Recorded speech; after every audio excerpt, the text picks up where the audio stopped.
Gerai, žiūriu į Lenkų programą, tokių pamatinių vertybių kaip gyvybė nuo pradėjimo iki natūralios mirties, šeima kaip vyro ir moters meilės ir atsakomybės vienas už kitą, bei užpalikuonis neigimas, gyvenimas be Dievo, visa tai yra palanki terpė įvairiems ekstremaliems ir amoraliems veiksmams ir polinkiams.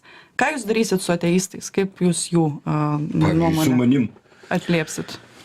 Nu, žinot, tikėjimas tai yra Dievo malonė, tai ne visi yra pamaloninti, bet reikia žmonėms skleisti būtent šitą tikėjimą, kadangi nieko geriausio mes pasaulyje neturėsim.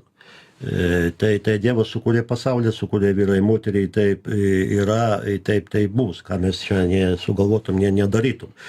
O buvo toks mokslininkas Amerikos McDonald's McFlurgis, jis padarė tyrimus.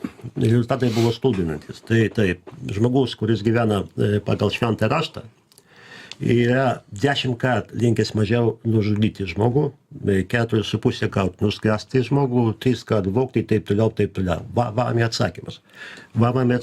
Tai jau bus gerai, bet aišku, tai tikėjimas tai yra indalus klausimas, tai sakau, kad tai yra malonė ir tas, kuris nepažinojo Kristaus, tam yra sunku, bet tas, kuris pažinojo, atmetė, tai jam dar sunkiau. Taip arba negrįšit prie abortų draudimo, ar ne? Tai žinot, kas reiškia abortų draudimas? Mes nieko nedraudėm, mes ginam gyvybę.